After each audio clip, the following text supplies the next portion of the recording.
नमस्कार दोस्तों, मैं आपके लिए लाया हूँ एक और आज नई कहानी जिसका नाम है साक्षी की इज्जत से खेलता बाबा। वे आए दिन वे उद्यापन कराती थी, जो उनके घर में दूसरी सहेलियों का आना जाना भी लगा रहता था। हर उद्यापन के पहले शहर के बड़े साड़ी स्टोर से आदमी नए फैशन की साड़ियाँ लेकर घर आता था और सुशीला देवी खटाखट 15 एक जैसी साड़ियाँ बांटने के लिए निकाल लेती। फिर एक भारी साड़ी वे खुद के लिए पसंद करती और बहू इंदिरा को भी पुकारती और कहती कि तुम भी एक अच्छी साड़ी पसंद कर लो। सुशीला देवी बाबा जी के आश्रम में जाती और सेवा करके आती। उनका विश्वास था कि घर में हर तरह की बाबा के आशीर्वाद से होती है। हकीकत यह थी कि सुशीला देवी व उनके जैसे ही दूसरे भक्तों की मदद से बाबा जी का आश्रम हरा भरा हो रहा था। जब सुशीला देवी सेवा के लिए जाती तो अपनी बेटी साक्षी को भी साथ ले जाती। आश्रम में वे कहती हैं, बाबा जी के पैर छूकर आशीर्वाद लो बेटी। बाबा जी भी साक्षी को आशीर्वाद देते और कहते हैं, देखना हमारी साक्षी बेटी किसी राजा भोज को ब्याही जाएगी। शकुंतला देवी बाबा जी के मुंह से शुभ वचन सुनकर ध्यान हो जाती है। साक्षी निकली भी बहुत खूबसूरत। 4-5 साल बाद वह कॉलेज जाने लगी थी। जब इम्तिहान का समय आता, बाबा जी घर आते, साक्षी को आशीर्वाद देते। साक्षी भी उनकी शख्सियत से बहुत प्रभावित थी। कभी कभार अगर शकुंतला देवी सेवा के लिए मन न जा पाती तो वे साक्षी को भेज देती। सुशीला देवी बहू इंदिरा पेट से हुई। सुशीला देवी तो बाबा जी के चरण पकड़कर बैठ गई और कहने लगी, कुछ ऐसा कीजिए बाबा जी, पहली बार में ही पोते का मुंह देखूं। पोता होते ही आपके पूरे आश्रम में एसी लगवाऊंगी। सुशीला देवी के घर में एक नामी बाबा जी का भी आना जाना था। उनके आशीर्वाद के बिना तो घर का पत्ता भी नहीं हिलता था। कुछ भी नया काम हो, बाबा जी उसका मुहूर्त निकालते और हवन करते, फिर उस काम की शुरुआत होती। बाबा जी ने बहू को पुकारा, बेटी इंदिरा जरा इधर आओ। तो इंदिरा वहाँ आई। बाबा जी ने कुछ मंत्र पुदपुदाया और बहू को आशीर्वाद दिया। पोती की असली सुशीला देवी जी जान से अपनी इकलौती बहू की सेवा में जुट रही। सुबह उठते ही मक्ष नाम मिश्री मिलाकर बहू को दे देती और आंखें मटका कर कहती, रोज खाया करो, मक्खन सा गोरा बेटा पैदा होगा। एक दिन शकुंतला देवी ने साक्षी से कहा, बेटी आज बाबा जी के आश्रम में तुम चली जाओ, मुझे कुछ काम है। और देखो रसोई में सूखे मेवे रखे हैं, उन्हें ले जाना नहीं भूलना। बाबा जी के आशीर्वाद से पोता ही होगा, दे लेना तुम लोग। साक्षी भी माँ के कहे मुताबिक बाबा जी की सेवा में जुटी रहती। बहू इंदिरा के दिन चढ़ रहे थे और सुशीला देवी चिंता बढ़ती जा रही थी। उधर साक्षी पर बाबा जी की सेवा का काम बढ़ता जा रहा था। वह आश्रम जाकर बाबा जी का बिस्तर लगाती, उनकी खड़ाऊ जगह पर रखती, उनकी किताबें जमाती। यह सब करके वह अपने आप को धन्य समझती। साक्षी सारी रात बाबा जी के आश्रम में बिताती। सुशीला देवी कुछ पूछती तो वह कहती, माँ आज आश्रम में अखंड मंत्र का जाप था, सो उठकर बीच में नहीं आ सकती थी। मुँह अंधेरे बाबा जी को हवन करना था, इसलिए उसकी तैयारी कर रही थी और देर हुई तो वहीं सो गई। सुशीला देवी भी चेहरे पर शांत स्वभाव लाते हुए कहती, हाँ बेटी, अच्छा ही है। हमारे घर में जो अच्छी आमदनी हो रही है ना, सब बाबा जी की कृपा से ही है। अब बस इसे संभालने वाला एक बारिश और आ जाए तो मैं बद्रीनारायण के दर्शन कर आऊँ।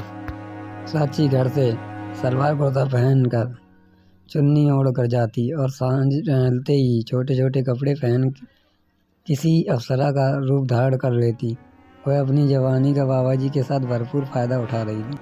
बंदा क्या चाहे जो 2 आंखें सो बाबा जी दिन में घर से लाए, मेवों का भोग लगाते और रात में साक्षी का। कभी कभी सुशीला देवी कहती, बेटी साक्षी, तुम बहुत आश्रम में बहुत रहने लगी हो, अपनी पढ़ाई पर भी जरा ध्यान दो। साक्षी कहती, माँ आप चिंता ना कीजिए, मैं खुद ध्यान दे रही हूँ अपनी पढ़ाई पर। इधर बाबा जी जब कभी घर आते तो सुशीला देवी से कहते, साक्षी बेटी पर यह साल भारी है, थोड़ा आश्रम में मंत्र जपेगी और हवन करेगी तो दोष मुक्त होगी। साक्षी तो बाबा जी से इतनी सम्मोहित हो चुकी थी कि घर में कुछ ना बताती। जो चल रहा था उसमें वह बहुत खुश थी। कभी कभी साची की सहेलियाँ उसे पार्टी के लिए बुलाती तो साची बाबा जी से कहती, बाबा जी आज रात को मैं ना आ सकूँगी। बाबा जी कहते, अब तुम बिन हमारा जीवन असंभव है। तुम भी नहीं चाहोगी कि यह राज खुल जाए। एक रात की भी छुट्टी नहीं तुम्हें। साची बाबा जी के डर के मारे जिद ना करती और अपनी सहेलियों से कह देती कि घर में काम ज़्यादा है, वह पार्टी में ना आ सकेगी। जल्दी ही सुशीला देवी के घर में खुशखबरी आ गई कि उनकी बहू इंदिरा ने बेटे को जन्म दिया है। सुशीला देवी तो खुशी के मारे आसमान में उड़ने लगी थी। घर में बड़े ही जोर शोर से जश्न मनाया गया और बाबा जी का आश्रम सुशीला देवी की कृपा से चमचमा उठा। अब पोते के साथ सुशीला देवी और ज़्यादा बिजी हो गई और उधर साक्षी बाबा जी के आश्रम में वह बाबा जी के खिलाफ एक शब्द भी सुनना पसंद नहीं करती थी। अब कभी कभी सुशीला देवी कहती, बेटी साक्षी अब तुम आश्रम जाना छोड़ दो। पोता हो गया, मैं तो गंगा नहा ली, अब मैं फिर से बाबा जी की सेवा में जुट जाती हूँ। साक्षी कहती, माँ कहाँ तुम इस उम्र में आश्रम में दौड़ भाग करोगी। अब तुम पोता संभालो, बाबा जी की सेवा में मैं कोई कमी ना आने दूंगी। यह सुनकर सुशीला देवी के चेहरे पर बड़ी सी मुस्कुराहट बिखर जाती। मन ही मन सोचती, आजकल लड़कियां इतना डिस्को में जाती हैं, अच्छा है।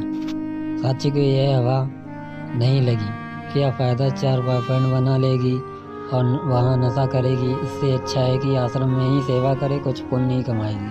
सुशीला देवी निश्चिंत होकर एक तीर से कर आई। उन्हें आए अभी 3-4 दिन ही बीते थे कि अस्पताल से फ़ोन आया, आपकी बेटी अस्पताल में भर्ती है, आप जल्दी यहाँ आइए। सुशीला देवी ने जैसे ही फ़ोन सुना उनके तो हाथ पैर फूल गए। एक बार को तो उन्हें कुछ समझ नहीं आया कि वे क्या करें, लेकिन अपने आप को सहज किया। फिर झट से ड्राइवर को गाड़ी निकालने को कहा। वहाँ जाकर जब उन्हें सारी बात मालूम हुई तो उन्हें कानों सुने पर विश्वास न हुआ। मालूम हुआ कि साची अस्पताल में बच्चे गिराने आई थी और उस दौरान उसकी अंदर की कोई नस फट गई, जिसके चलते उसके शरीर से बहुत खून बह गया और उसकी जान को खतरा हो गया। सुशीला देवी तो समझ ही नहीं पाई कि ये कब और कैसे हो गया। साची अभी बेहोश की हालत में थी। जब साची को होश आया तो सुशीला देवी ने उसके सिर पर हाथ फेरते हुए पूछा, ये कैसे हो गया बेटी। साची सिर्फ इतना ही कह पाई, बाबा जी। यह सुनकर सुशीला देवी के तो जैसे तन बदन में आग लग गई। वे कहने लगी, क्या बाबा जी ने जबरदस्ती की तुझसे। साची बोली, नहीं माँ, सब मेरी मर्जी थी, मुझे नहीं मालूम कि क्या हो गया, लेकिन बाबा जी का साथ मुझे अच्छा लगता है। उसकी बात सुनकर सुशीला देवी का गुस्सा बेकाबू हो गया। फिर भी अपनी साक्षी की इज्जत की खातिर अपने आप को शांत कर वे बोली, बेटी क्या सोचा और क्या पाया। खैर अस्पताल में तो उन्हें मुंह बंद रखने में ही समझदारी नजर आई। साक्षी को अस्पताल से डिस्चार्ज करवा कर वे घर आए। सेठ गिरधारी लाल ने जब सच्चाई सुनाई तो उनके पैरों तले जमीन खिसक गई। पर अब किया भी क्या जा सकता था, आखिर इस बात में साक्षी भी तो शामिल थी। सुशीला देवी का बेटा रमेश कहने लगा, देखा माँ, बाबा जी की अंधभक्ति का नतीजा। मैंने तुम्हें कितनी बार समझाया था कि घर में जो कुछ है वह पिताजी व मेरी मेहनत का फल है। बाबा जी के आशीर्वाद से कुछ नहीं होता, लेकिन माँ तुम्हें उन पर इतना विश्वास था कि तुम मेरी एक भी बात ध्यान से सुनती ही तक नहीं थी। हाय भाभी। सुशीला देवी और गिरधारी लाल ने मिलकर साची को बड़े प्यार से समझाया ताकि वह बाबा जी के सम्मान से बाहर निकल सके।